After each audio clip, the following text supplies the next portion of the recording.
নমস্কার, আদাব, welcome back to my channel Bangladeshi blogger Benu's family থেকে বেনু বলছি। কেমন আছেন সবাই? আশা করছি সবাই বেশ ভালো আছেন, আমরাও বেশ ভালো আছি। সকালবেলা গুড মর্নিং।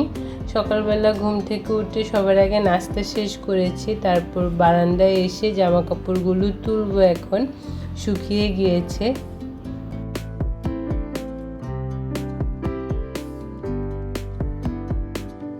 ওয়াশিং মেশিনে ক্লিন করলে জামা কাপড় এক রাতের মধ্যে শুকিয়ে যায়, এই জন্য সুবিধেই হয়।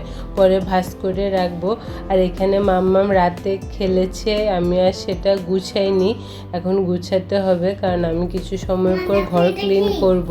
তাই ভালোভাবে গুছিয়ে নিচ্ছি। আরও রান্না করার খেলনাগুলো আলাদা রাখছি, আর অন্য সব খেলনাগুলো এক সাইড করে রেখে দিয়েছি।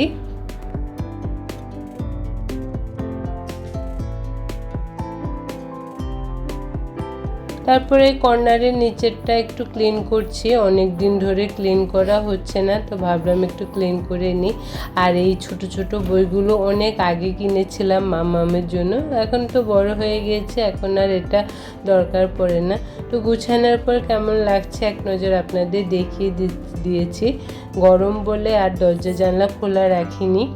এখন টিভির রুমের এই ফোল্ডিং বেডটা একটু গুছাবো। প্রতিদিন এরকম ওলনা দিয়ে ঢেকে রাখা, সেটা আমি পছন্দ হয় না বলে আমি খুলে আবার গুছিয়ে রাখি, এভাবে আমার দিনকাল চলছে। যাই হোক, এই কর্নারটা দেখতে সবসময় ভালো লাগে। কর্নারটা এখন ভালোভাবে গুছিয়ে নিচ্ছি।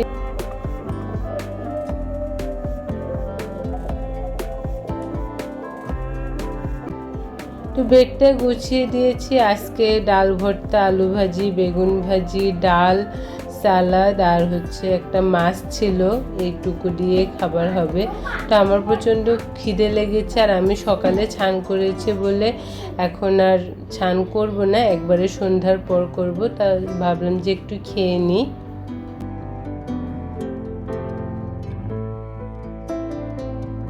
আজকে 2টার মধ্যে খাওয়া শেষ হয়ে গেছে, হাতে অনেক সময় ছিল। ভাবলাম যে জামা কাপড়গুলো তুলেছি সেগুলো কিছু আমারগুলো ভাঁজ করে ফেলেছি, মামামেরগুলো ভাঁজ করে গুছিয়ে রাখছি।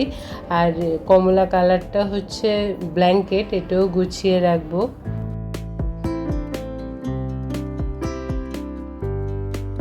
সুন্দর করে সবটা গুছিয়ে রেখেছি, পুরো ঘর ক্লিন করা আছে। সেই সাথে ভিডিও শেষ করে দেব, বেশি বড় করব না। কোনো অংশ যদি ভালো লেগে থাকে লাইক করার জন্য রিকোয়েস্ট রইল। সবাই সাবধানে থাকবেন, সুস্থ থাকবেন, আমাদের জন্য আশীর্বাদ করবেন, আমরাও আপনাদের জন্য আশীর্বাদ করব। তাহলে ভিডিও আজ এই পর্যন্ত। আর যাওয়ার আগে এক নজর রুমটা দেখিয়ে দিচ্ছি কেমন হয়েছে। সবাই ভালো থাকবেন, সুস্থ থাকবেন।